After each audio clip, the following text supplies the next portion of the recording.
Mac, during my usual doom scrolling, Dr. Doom scrolling, I came across, I forget who was doing this, so I can't even properly cite this, but there was a game. There's a game afoot that I want to play with you where you name some actors and then the other person tells you what movie it is. Are you ready to play this with me? So you're going to name a cast, and I got to name the movie. I'm going to go actor by actor. I'm going to go 4, Mount Rushmore, of actors from that movie. Okay. And after each actor, tell me what movie you think it is. All right. So I have unlimited guesses, basically. Well, you get one guess after each actor, and then after the 4, you can throw a couple at me. Okay. All right. We just worked it out. That's our new game. We created it. It's called Guess the Movie Off the Actors that I named. Yes, first time anyone's ever doing this.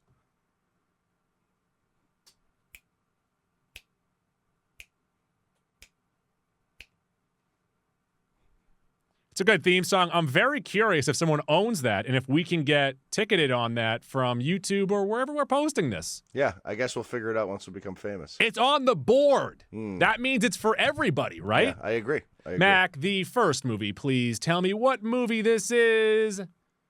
Terrence Howard. Iron Man. Taraji P. Henson. Hustle and Flow. Sofia Vergara. Soul Plane. Mark Wahlberg. Four Brothers. Ah! Yeah. Let's go. This game's already the best one we've ever done. And we thought of it, too. I should have maybe got it after Howard to Vergara. Yeah. All right. I'll take that, though. We have 2 more. All right. Dwayne The Rock Johnson. Walking Tall. Julie Andrews. Julie Andrews and The Rock. Maybe it's animated. Oh, sorry. None of these are animated. All live action. Okay. Julie Andrews and The Rock. Hobbs and Shaw. Seth MacFarlane. Oh, is this? What is this? The Hateful Eight? Magnificent Seven? Ashley Judd. Ashley Judd was in a movie with The Rock? And Julie Andrews? Oh, why? Ashley Judd was in that Spider movie with Morgan Freeman. Any other guesses? That's all I have for actors? Yep, that's all you got. 4. Mount Ashley Rushmore. Judd, Julie Andrews, The Rock, Seth MacFarlane.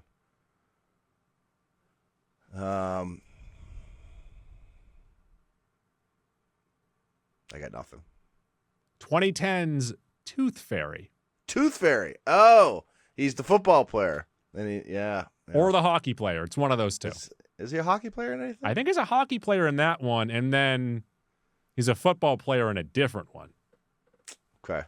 The game plan is the football player. There you go. And the pacifier is Vin Diesel. Yes. Now we Not to give away out. what the next movie is. Okay. But I've not seen the Tooth Fairy, so there you go. And your third one, you're 1 of 2 right now. This is how we break the tie. The rubber match, if you will. Sure.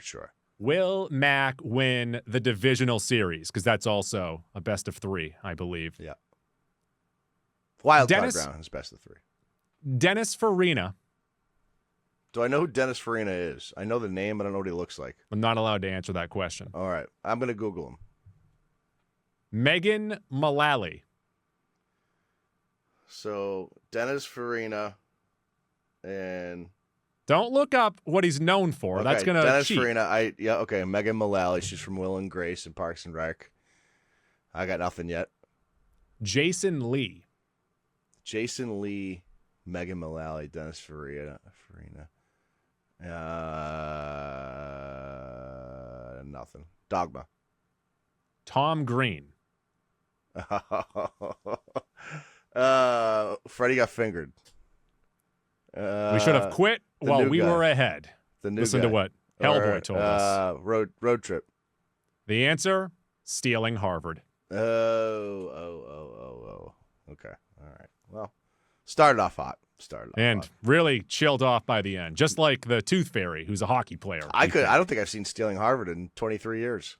Would you have gotten it if it was another one of the Harvard movies from the time or the Tom Green movies from the time? Tom Green movies. Both for sure. were red hot. I'm surprised this didn't make more money. Yeah, you're right.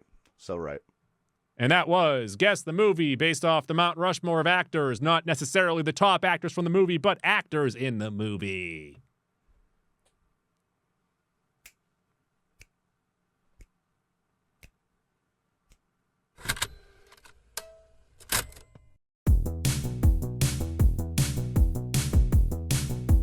One goo, three yeah. Goo. Jaws 3. Goo. King of Queens. Goo. Meryl Streep. Entertainment. I'm Goo. And I'm Mac. And we are the Mac and Goo program. We hope that we're bringing you friendship right now. Yet today we are trying a new podcast medium. You obviously listen to it on Apple Podcasts, Spotify, anywhere podcasts are found. There's an intermediary there that we record on. Spreaker was our OG one. No, we are switching to a different RSS feed soon. We're going way too far behind the scenes. We're way too much jargon right now, if you will. We are switching to a different home for our RSS feed soon. We are on a different site that we are recording on right now. We used to do StreamYard. They fucking suck.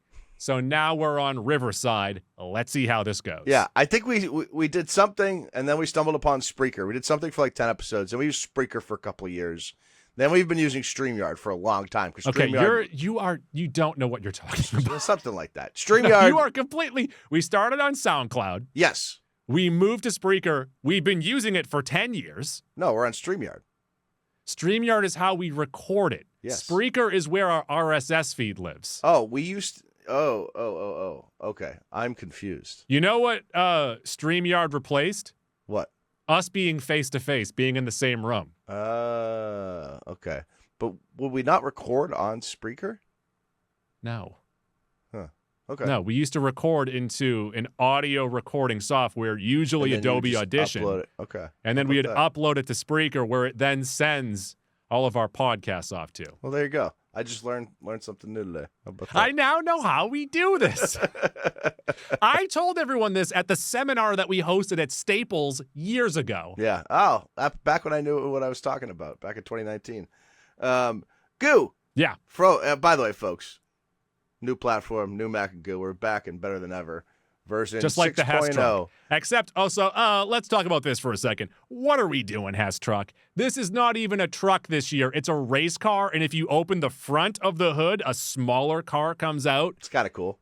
I like the idea that we're not just going to keep on throwing fire trucks or ambulances, cop trucks, or airplanes every year. But you know, the old cop truck. The old cop truck, the Ford Explorer, I believe.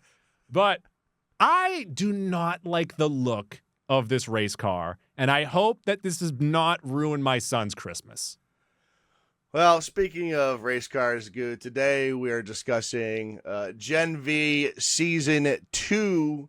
This has been, I believe, 2 years in the making. Gen V Season 1, September of 2023. With the boys, we began 6.5 years ago, way back in the summer of 2019.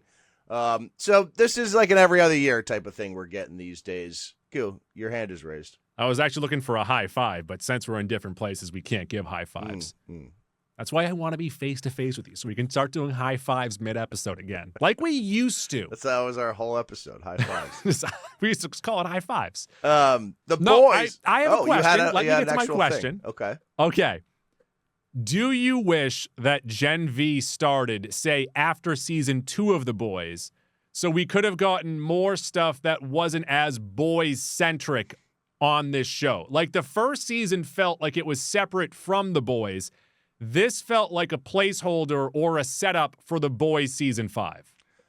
I don't think that it felt separate. It felt different, but still a part of it. No, yeah, I'm saying that it felt like it was leading into The Boys season 5, whereas The first season was No, I'm separate. talking about and the first season. The first season didn't feel separate. the first season felt like it, almost like it was its own thing. But a what little I'm bit, saying, but though, it was still attached. do you wish that we had more seasons like that? Say if they started it after season 2 of The Boys and we got 2 seasons like that as opposed to 1 season and then this season, which is a lead-in. No, because I don't want to get too much. I never want too much of something. I want to be, I want to be seeking it, desiring it. I'm a glutton for punishment. I want more. The length of time, by the time we get the end of The Boys, it's going to be 7 years into it.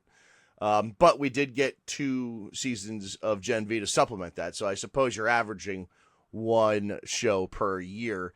If anyone listening right now has not watched Gen V season 1, I don't know what you're doing here. But Gen V season 1 was pretty great. It was on par with the quality of the Boys seasons we've gotten. Yeah. And it didn't have the high highs of the Boys, but it was consistently great. So we were very much looking forward to this season. It's been a little bit delayed for a couple of reasons. One being a death of a main character from season 1. And secondly, because they've had to figure out what they're going to do with the Boys, which just clearly is going to lead into the final season of it. So there has been a little bit of, what's the word, Goo? A loss of interest, per se, where a year and a half ago, I was like really excited to get here. And now we've just kind of stumbled into the second season of Gen V. That said, Goo, I am reminded once again, and this is more so with the Boys than Gen V, but it applies, that what this show does and what the Boys does is like so different and so far above what other shit on TV is doing, especially live action, that like I just really enjoy operating in this world. It's a nice world. It's a great world. Goo, Gen V season 2 gave us a 3-episode premiere on September 17th. It just finished up on October 22nd. This is a TVMA action, adventure, comedy, drama, sci-fi, subgenres of superhero and teen drama. And the real change here between the Boys and Gen V is simply not as comedic as the Boys, because it's a little more teen drama and a little more building out the world underneath the Boys. So you're missing a little bit of that comedic effect. You get some, but not as much. It's very X-Men. It's very much being at the school and dealing with others like you, but not like-minded. We're seeing how the sauce is made, for lack of a better term there. Goo, Gen V Season 2 is 8 episodes of about 380 minutes total. That's around 6 hours of content, roughly 47 and a half minutes per episode. On Roddy T's Goo, 74 from the critics, 72% from the audience. Season 1, much higher from the critics, not too far off from the audience, 97% from the critics, 77% from the audience. Again, that was 2 years ago. And to compare those to the Boys scores, Goo, just to remind you and the folks at home, Season 1 of The Boys, 85%, 90% audience. Season 2, 97% critics, 83% audience. They were playing catch-up. Season 3, 98% audience, critics, again, 72% from the audience, which to me, Season 3 was the best season of The Boys. I agree. Yeah. I really like Season 1, though, but that also has like that newish feel to it. Yep. And then Season 4, 93% from the critics, 54% from the audience. That was June of 2024, almost a year and a half ago now. And what we've started to come upon, which Goo and I were discussing in our last episode when discussing this show, is now stuff that was kind of far-fetched in 2019 is becoming more and more real every day. And so now the Boys and Gen Vs are feeling a little more topical and on the nose. And okay, if you don't like that, fair enough. But the Gen V and the Boys were always going this way. It was our world and our country that wasn't necessarily going down this path. So these two things were kind of running adjacent parallel, and they've sort of collided. So if you don't like shows that are too topical, totally understand. It's not for you. I'm not going to blame you. I don't care. It doesn't bother me if things are being referenced in real life or if it mimics real life. That does not bother me whatsoever. I don't know how you feel about that. I think it depends on how clever it is. That's really how I deal with all jokes, is how good of a joke it is. If it's not a good enough joke, I'm like, that's kind of lazy. Sure. So the audience, their feeling has changed, or at least the one's vocal has changed about this show and The Boys. The critics, though, kind of in lockstep here, Goose. Season 1 on Metacritic is 73. Season 2 is 74. The 4 Boys seasons, 74, 80, 77, 76. So the critics are like, yeah, this is all kind of the same. I think, to Goose point, 1 and 3 stand out a little bit. I do think season 4 was the worst one, but still really good. And season 2 just lagged behind season 1 and 3. But again, this is always my point when it comes to The Boys. Like, just operating this world is a blast. And it's a victim of its own self because the highs of the show are so fucking phenomenal.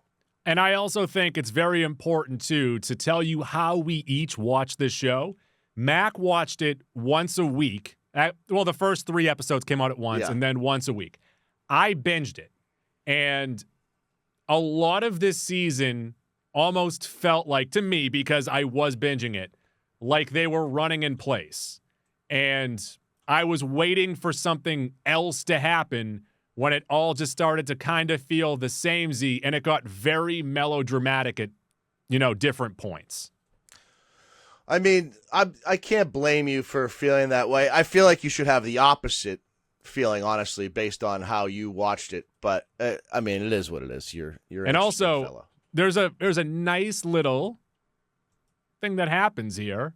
We'll get into it in spoilers, but I think you could have handled it a little bit differently. Okay, all right, that's fair. Big market tease. But wouldn't you say this, quality-wise, fits in with the other 5 seasons of television we've got?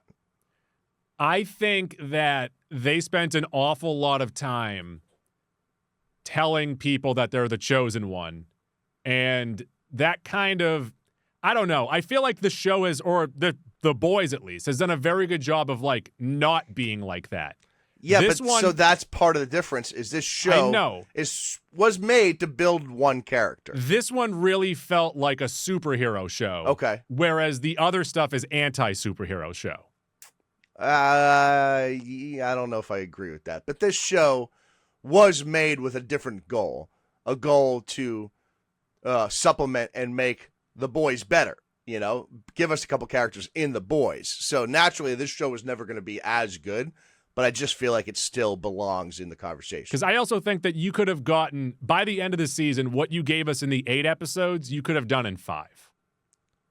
But you could have done a couple other episodes where you do other things. And once again, spoilers, we'll talk about that later. Okay, all right. Goo, this show is written by Evan Goldberg, Eric Kripke, and Craig Rosenberg. The whole written, developed by, so who knows exactly what the percentage is there. Evan Goldberg, you would know from the Ali G show, Superbad, Pineapple Express, This Is the End, Preacher, TMNT, Mutant Mayhem, and The Studio. Worked with Seth Rogen on The Studio as well.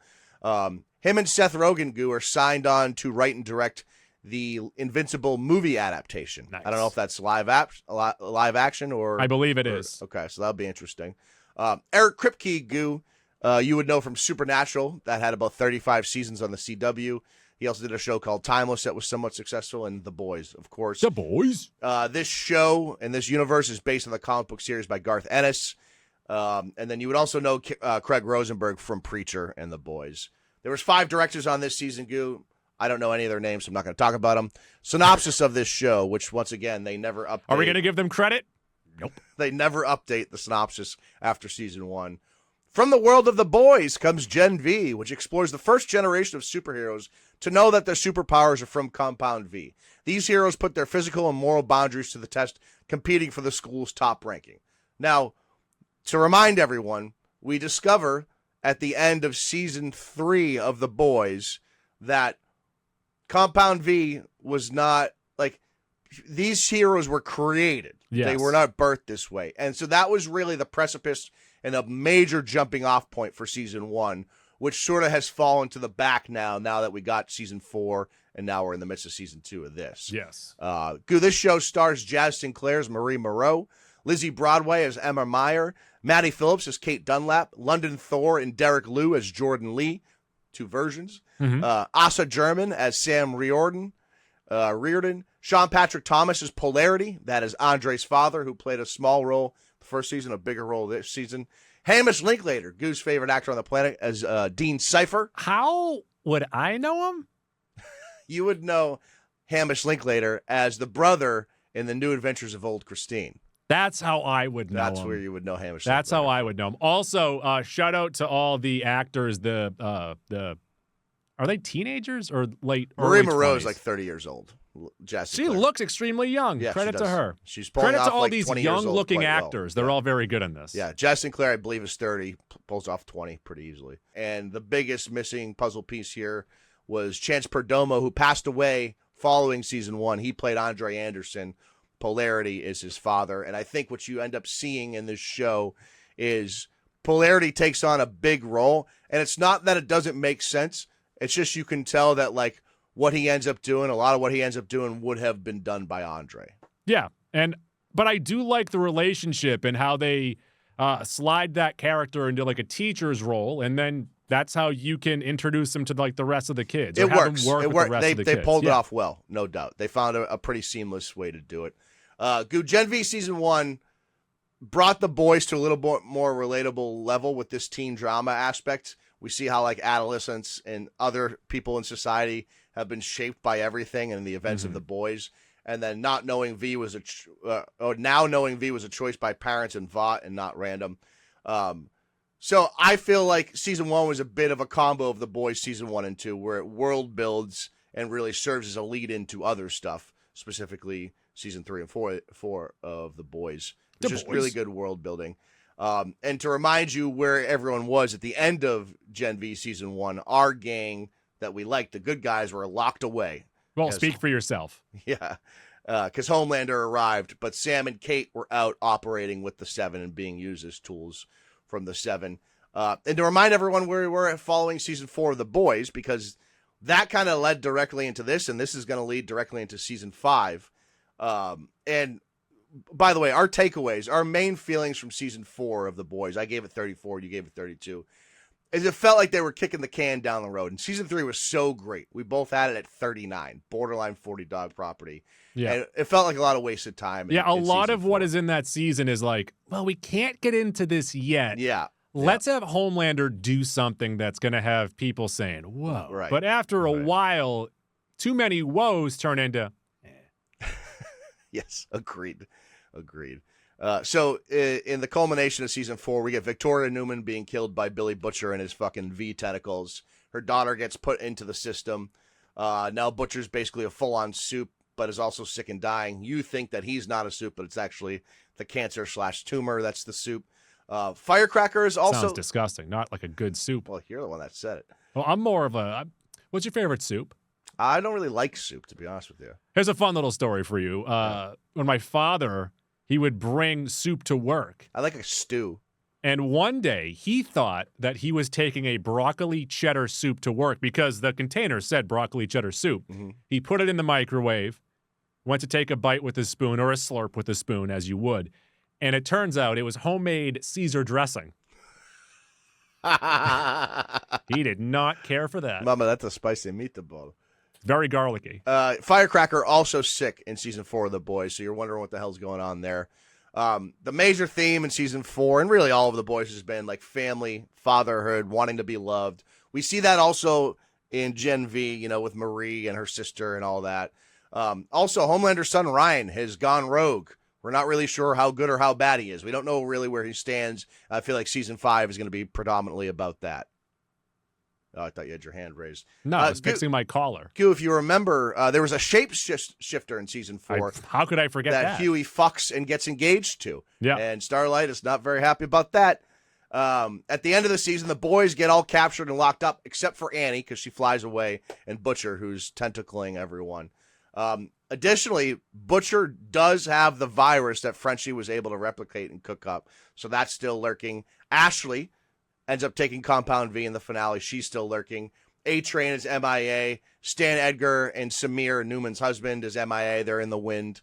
And it just felt like a major, again, kicking the can down the road, because Homelander has now dominated all 4 seasons of The Boys. And now it feels like season 5 is pretty telegraphed and very predictable. Like we feel like we already know what's going to happen in season 5.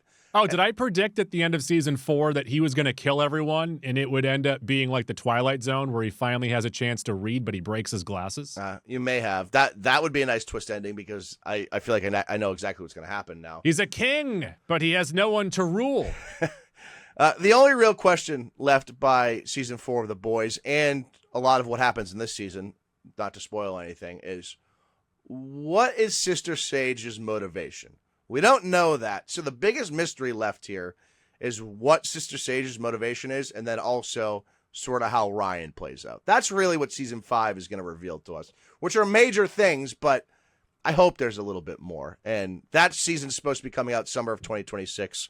And then we'll also get Vought Rising in late 26, early 27. It feels like that certainly should have come out before the end of the series, but what are you going to do? Shall we do the gauntlet? Let's do it. Fun factor. Maybe the least fun of the, what is this, season 6 of the 6 seasons? This would be it's still 6 fun, seasons, yeah. But I would say the 6 least seasons fun of of the bunch. I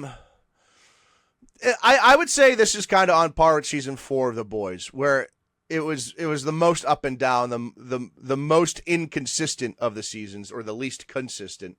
And fun factor was up and down throughout as well. However, like the last 2 or 3 episodes, I really, really enjoyed. I know, but it was the first half that I was like, you also like her power set. You kind of knew by the end where we were going with this. Sure, but that's what The Boys has now become though too. It's like it's getting very predictable. Just believe in yourself. Yeah. Just believe in yourself, and you'll do this.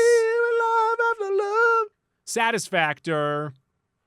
I did enjoy something that they did here. Once again, we'll talk in spoilers. But I thought they could have done it sooner. There's a solid little switch up in here that was pretty cool / satisfying. The ending is somewhat satisfying. So Satisfactor's maybe medium, warm porridge, not super hot, not super high. Borometer, yes. Once again, as someone that binged it, I believe maybe episode 5 or 6, I was saying to myself, let's get this going. Let's figure out where we want to land this. Interesting. I couldn't be more opposite. I thought the final 3 were pretty great, and I was feeling that in episode 3. I guess I'm going to blame this on you for not telling me weekly that there was a new episode. And then I had to find out when you're like, oh, we're doing an episode next week. And I'm like, shit, I have to binge this. And it didn't ruin my viewing, but it didn't help it. All right, fair enough. I wasn't that bored by it, no. Halloween, will our interest in this season of television wane over time? How rewatchable do you think The Boys is? Actually, I'll answer that right now. I have gone back and rewatched seasons of The Boys when leading into new seasons. So that is a rewatchable. I'm not sure how rewatchable I'm going to find this season of Gen V. I think it's all about how we land the plane in season 5 of The Boys. Mm-hmm. If it's incredibly satisfying, then all of this has been worth it, right? Oh, you know what? If they crush it, then every decision they've made has been worth it. You have to promise me. Okay. And it's not to make another promise. You can make as many promises as you want. Mm-hmm. If season 5 of The Boys is great, you have to go back and watch the entire series. Why would I do that? You just have to promise. I'm not going to promise that. You've never made a promise in your life. Or you've also never kept a promise. Yeah. Well, if I've never made a promise, I wouldn't have one to keep. Damn it, you found the loophole. Waterworld, is this better than 1995's Waterworld? Yeah. No doubt. No doubt. Better quality. Pants Tent City. Excite Bike Mania. There was a nice little moment. Yeah, there was a nice reveal in here that I was like, oh, that's but fun. I like that. To your point, I will say that there are less pants tents, less Excite Bike Mania jumps in this than we've seen in past episodes, past seasons of these two shows. Yep. Yeah, and as much as we love season 1, Dual 37s, even that didn't have the high highs of The Boys, and this certainly doesn't either. And a lot of the things that they get into in this season, when you think they might be in trouble, none of it matters. I mean, it's all just comes down to Dork podcast jokes about all the time, like who are we doing this against? Yeah. Everyone is doing this against Homelander. So we know this is all just a way to figure out how to beat Homelander. Right, but also They get into trouble sometimes. They start doing things that they're not It's supposed fun getting to. into trouble. Also, what happens with that lady who has a bee stinger on her ass? I kind of wanted to see her die or accidentally kill someone, right? Yeah. Is that a spoiler that I just said that? No, I don't think so. Like, what's she going to do? Like, she's over there. She's got that stinger. She keeps warning everyone about that stinger, and she doesn't really want the stinger. Where are we? Plemonade, when life gives you an actor that can step on screen for mere moments and make the movie that much better, it's Plemonade. It's delicious. It's Jesse Plemons. Mac, who on this show made Plemonade with their time? I'm surprised by it, Goo. And I just, because it's hard to take him serious based on the way I've seen him before. But Ethan Slater, now Ariana Grande's ex, he reminds me of like a Muppet or like, I don't know, a cartoon character. Someone that's just not a serious individual.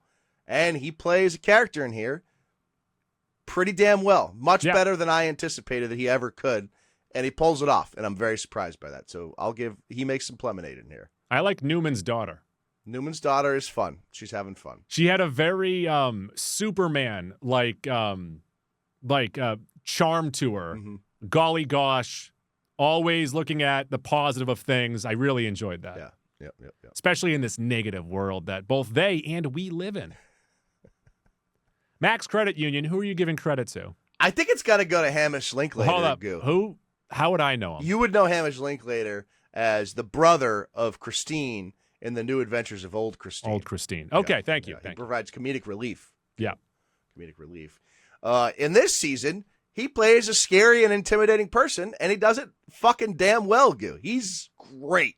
He's great in this season. Now, I don't know where you fall on this when it comes to Professor X, but this reminds me, or doesn't remind me, but it makes me think of like, imagine if Xavier's school for the mutated special people. That's what they call it.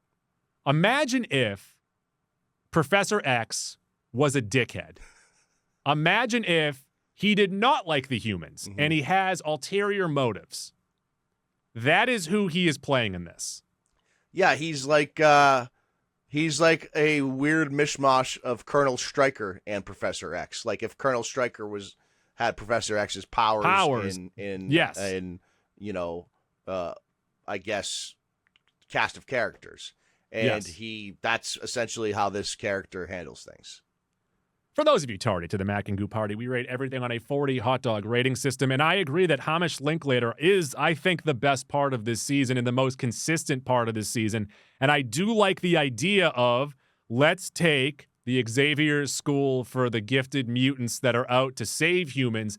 What if they are on the side of the mutant brotherhood of people that hate humans? What if it's Magneto, but with Professor X's powers, and he is trying to unionize and weaponize all the superheroes out there to kill the people?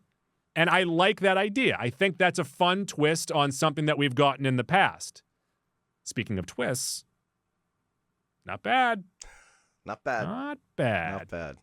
But like I said, there were some parts in this season where I'm like, we could have cut down some episodes. We could have gotten this moving.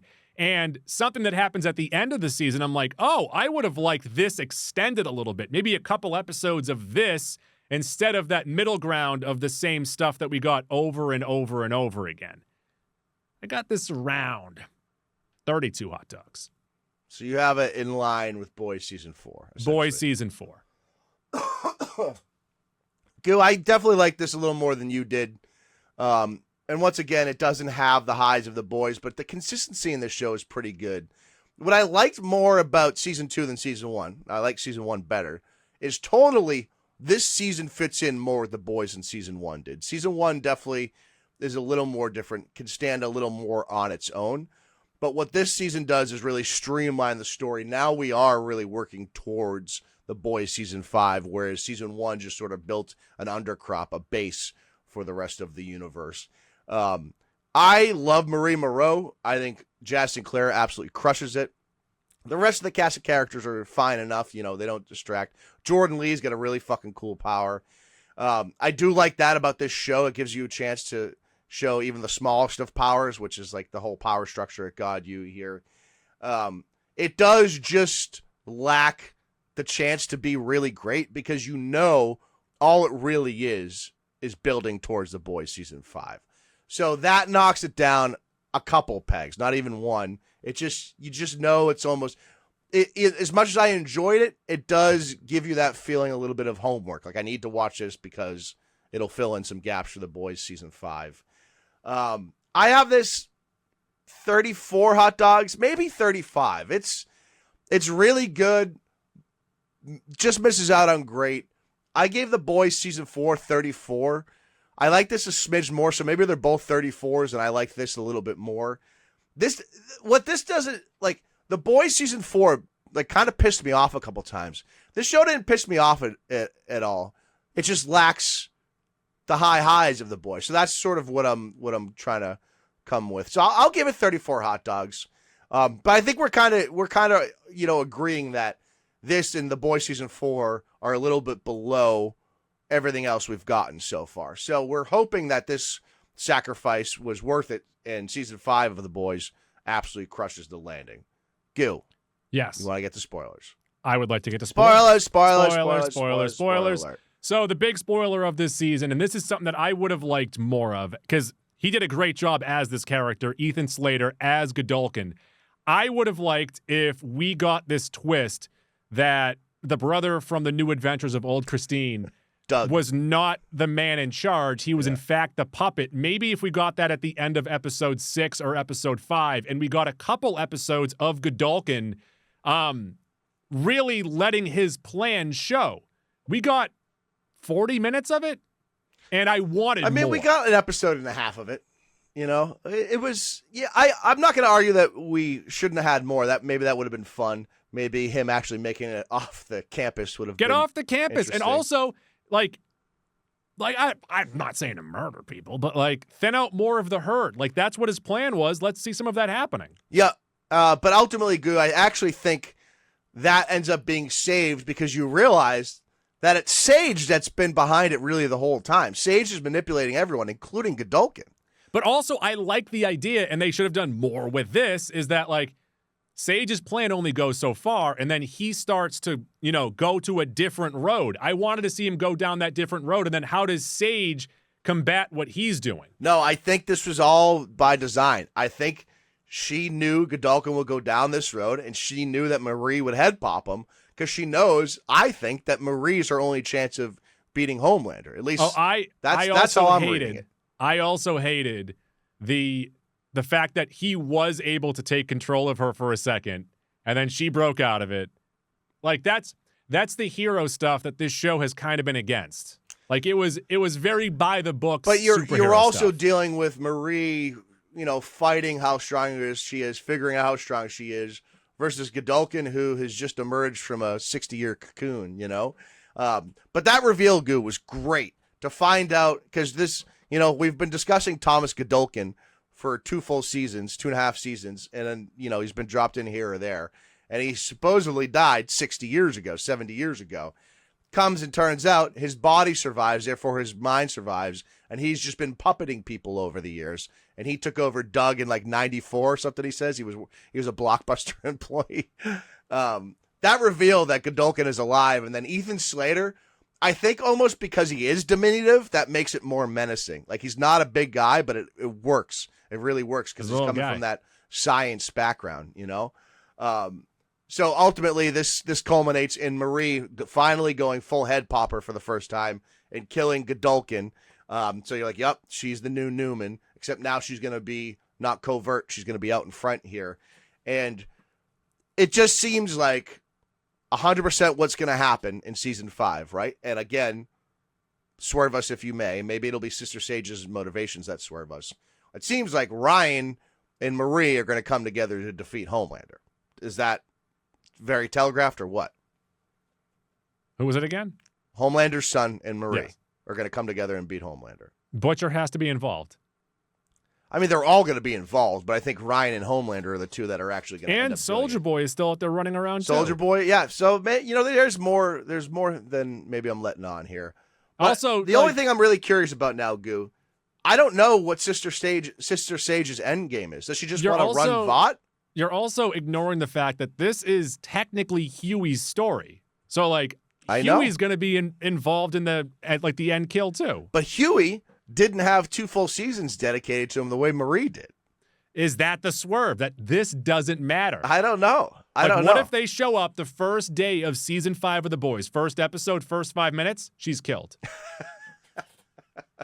Yeah, I mean, it seems like Butcher, Huey, and Marie are all going to need to get their final. But Ryan's going to have to get it, too. So maybe all 4 get Homelander. I don't know. I don't know how it's going to play out. It's going to be something like that. Sam and Kate, bad guys at the end of The Boys season 4. They're good again. They've sort of broken free from the control of Vought. Marie heals like everyone. I'm also curious if Marie's healing power fully healed Kate's arm. We don't know that. And at the end of, season 1 of Gen V, or in The Boys, she pops her arm off, which was pretty cool. She has a nub. Yeah, I'm wondering if Marie's powers fully healed her arm, is what I'm saying. Like she's going to grow a new arm like a lizard? I'm wondering if that's happening. She turns her into a lizard? We don't see that hand or arm after that. Obviously, Polarity plays a big role in the season. I thought he was really good, too, but I'm interested to see what would have played out had Chance Perdomo not passed away. And then, so we assume that he's either being put into jail or killed. Who? Polarity. Oh, yeah, probably. I could see season 5 of The Boys. I know we just talked about Marie being killed in the first 5 minutes. The first 5 minutes of season 5 of The Boys is Homelander landing there and killing Polarity. Yeah, because he's pretty inconsequential. We don't have an emotional attachment to him as much as they build him up in this season. We also find out that Marie's sister, he's a dad. A powered being. She's a precog. She can see stuff before it happens, like Minority Report. All I can think of every time that she did that, I would just start yelling, "That's so Raven! It's the future I can see. That's so Raven." So they should have gotten Raven Simone for that role. Also, Stan Edgar pops back up. We find out he's taken custody of in this, Newman's daughter. Good guy. Good guy. Well, enemy of my enemy is my friend, sort of thing. So say that to me again, but slower. The enemy of my enemy is my friend, sort of thing. But they're still bad? They're both fighting against Vought and Homelander, Yeah, so he's a good guy. So he's sort of operating in the gray zone. He has like this covert operation that they're all fighting against the same enemy. And good then guy. Once again, Gil, really what I'm left wondering, because she just pops up in a couple vital moments of this season, and she's obviously all over the last couple seasons of The Boys. Sister Sage is really either the true villain or the true hero in all this, and we don't know yet. That's really the big mystery behind season 5. She could be really bad. We don't know. She could be really good. We don't know. And I know that she's good at manipulating people, but I also feel like once Homelander finds out that she's been going behind his back, she might be one of those mid-season casualties. She could be, but they're also setting her up to play like the biggest overarching role here. And also the way that she would I'm blanking on the word right now. You know what? I'm actually talking myself into more intrigue in season 5. I'm glad we're talking about this. Because there's more stuff at play than I thought. The way that she would lobotomize herself, I feel like that's going to play a role, and maybe she's going to start having short-term memory loss or something like that. No, don't get stupid with it. I'm not getting stupid. Have you ever been fucking lobotomized? I mean, we can tell by the way that you speak. Yes, probably. Yeah, most likely. Smoked you. Yeah, I think this is a good show. Did you regret watching it? It's a good show. The problem is, like, you're weighing it against the highs of The Boys, right? That's inherently the problem. Yes, the rest of The Boys and season 1. I love season 1, but also season 1, it might be the same thing as The Boys season 1. New stuff, shiny stuff, better than old stuff. So we have 6 seasons in this universe. Where would you rank this? I have it 5th. I would have it around 5th. Yeah. Like 5th or 6th. Yeah.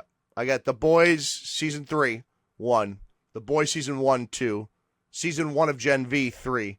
Season 2 of The Boys, 4. Same top 4. Yeah. And then So we have the same 1 through 6, except you might can flip-flop. It could be either one, I would say. Okay. This one probably does a better job of not just like trying to fill time. Yeah, but part of it, again, like, it's that natural lull before a finale and a big thing, right? So if they fucking crush season 5, we won't even remember that we were a little disappointed. And you've already told us that you won't rewatch the entire series if it's good. I might be a liar, Goo. You never know. So you are going to Well, I'm not going to make a promise, so I won't be a liar. Come on, man.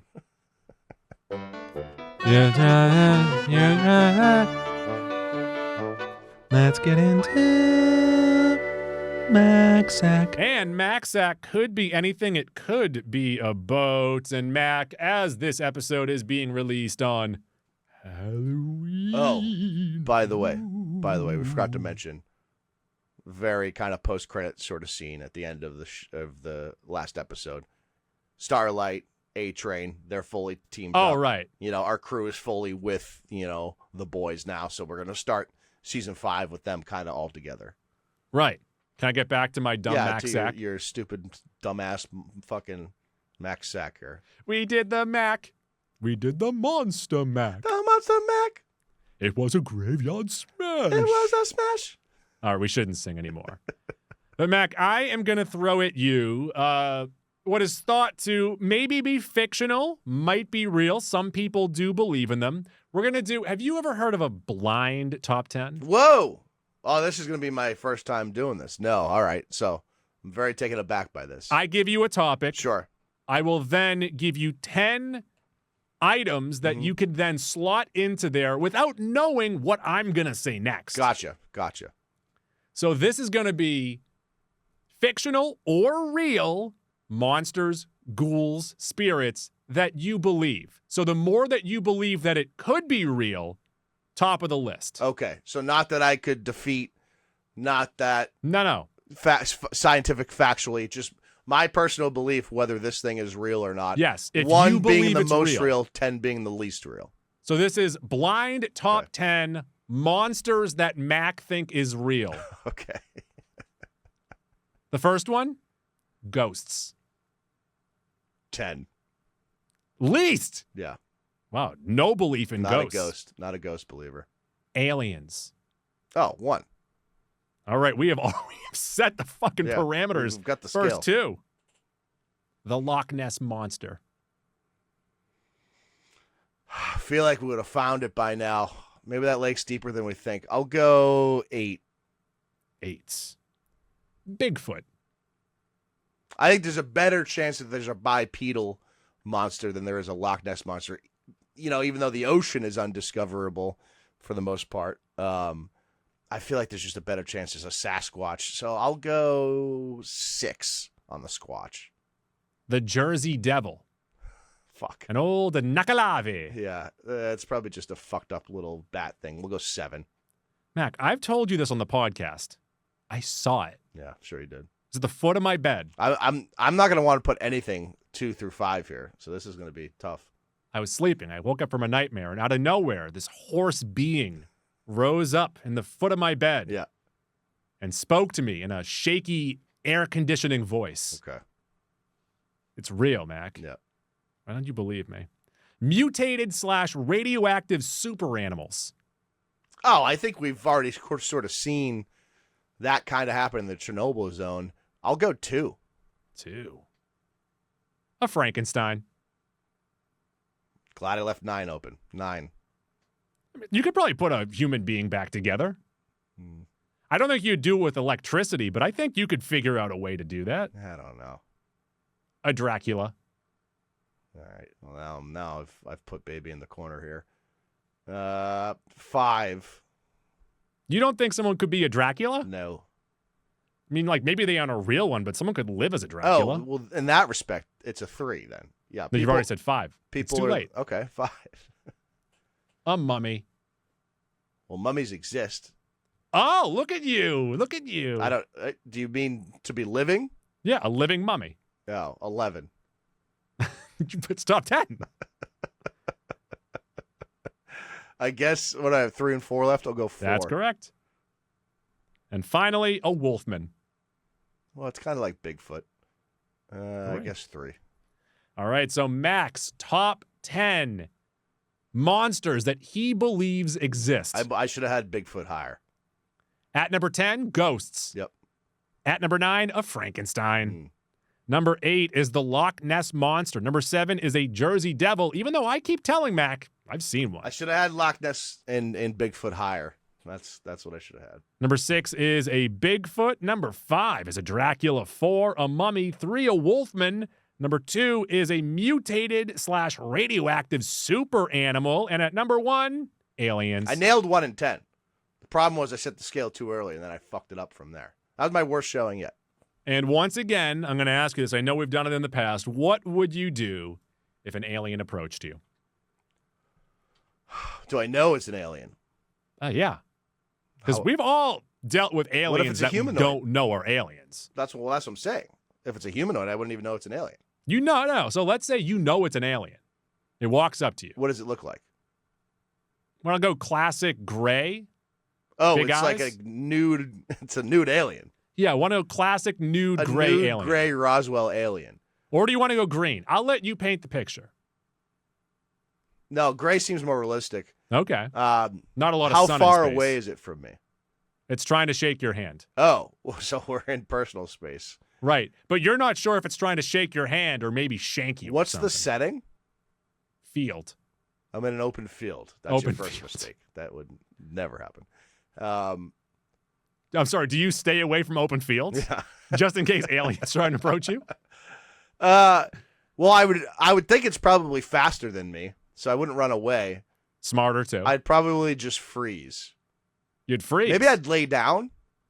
Just start crying? Just lay down and hope it walks right by me. I'd probably start crying. I don't think I would make any noises. I think I'd have like a panic attack. Like I'd have a tough time breathing. I'd get in the fetal I might try position to like play I just dead, watched. like with a bear. Like I just watched Endgame. I'd just start crying. Yeah, that's my answer. I'd play dead. I'm glad that we talked this out just in case, this does ever happen to you. And now you have it in the back of your mind. Just play dead. Yeah, I'll play dead. But this is an alien. It probably knows that you're still alive. It has feelers.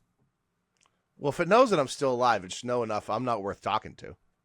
Let's see. What powers do aliens have? And we'll figure it out from there. You know, it's a good TikTok trend lately, Goo, Mhm. is adults showing their kids signs and then recording them during that scene. Oh, I'm never going to It's do pretty that. good. I am never going to do No, that. you have to wait till Rafi's like 8 or 9 or something.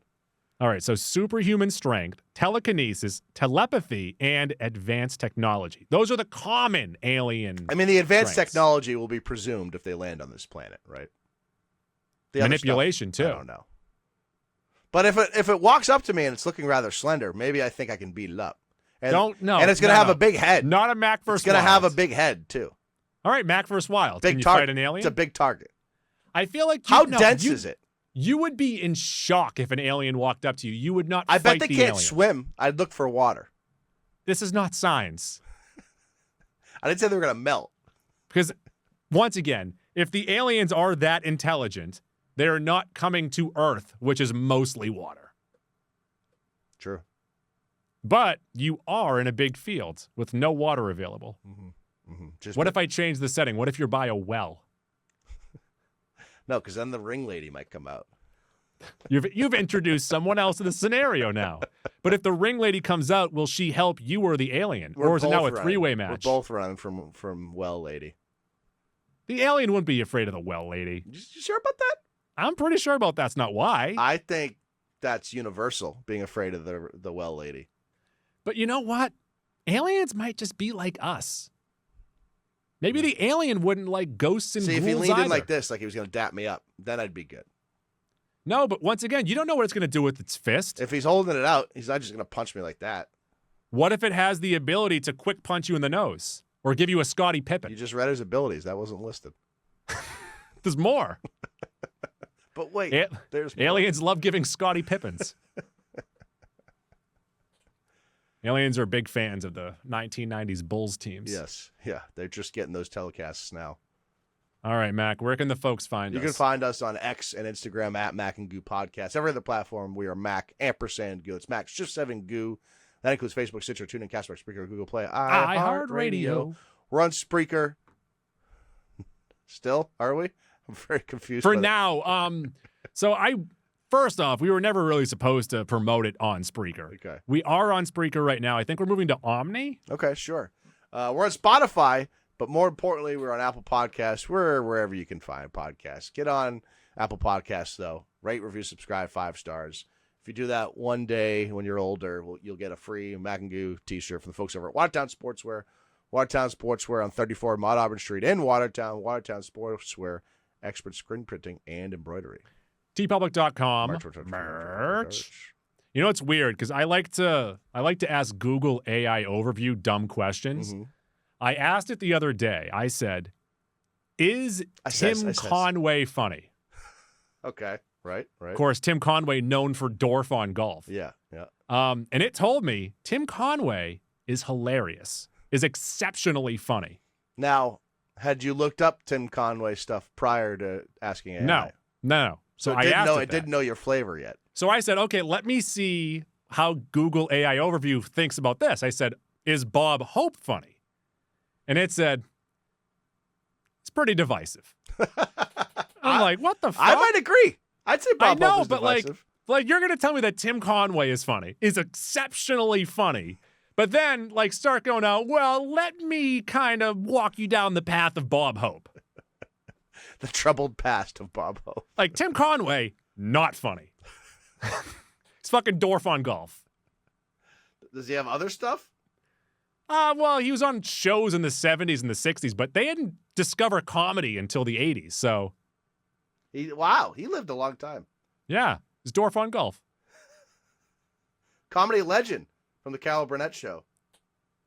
Yeah, Dorf on Golf. Can you here's a new segment I'm introducing. Can Goo name the birthplace of this random celebrity? Goo, can you name the birthplace of Tim Conway? Okay, I am going to say Middle America. Okay, you're on the right track. Let's see. What was a city or a state in the early 1900s before we discovered more land? I am going to say that he is from Missouri. Okay. Willoughby, Ohio. I was looking for a city. I was right around it. Willoughby sounds exactly like where someone would be born in the early 1900s. I agree. The thought process was there. I'm from Willoughby, Ohio. Cleveland rocks. Cleveland rocks. Da-na-na-na. Ohio. I think about sometimes because, what's Mimi up to? It's a great question. Can you ask Google AI Overview what Mimi is up to right now? I don't want that on my phone. Because, we know what Ryan Stiles is up to. Sure. We know what Diedrich Bader is up to. We know what, I can't think of the actress who plays Kate. Yeah, her face is all fucked up now. She's in that show Shrinking. On. She was on Scrubs for a while. Yeah. We know what Drew Carey's up to. Drew Carey's been the host of The Price is Right for 20 years. Scrubs come back in January. It is. Oh, you know what just got picked up for 3 more seasons? 3. King of the Hill. Oh, God. Dun, dun, dun, dun, dun. Dun, dun, dun, dun, dun, dun, dun, dun, dun, dun. Even though I heard that you went to a No Kings rally to get King of the Hill canceled. That's a good bit. Oh, I wish you thought about that 2 weeks ago. You would have gone viral with a No Kings of the Hill sign. Oh, that's such a good bit, Goo. God damn. You're Captain Hindsight. That's a great bit. It just got picked up for 4 more years. I was expecting another half season, but 4 more seasons. And you're just the loudest one at the No Kings rally, but it's over. Just going, Kings of the Bobby. All right, that's enough of us. Yeah, all right. Tuesdays are Goose Days. I abuse kangaroos. Tim Burton. Bye.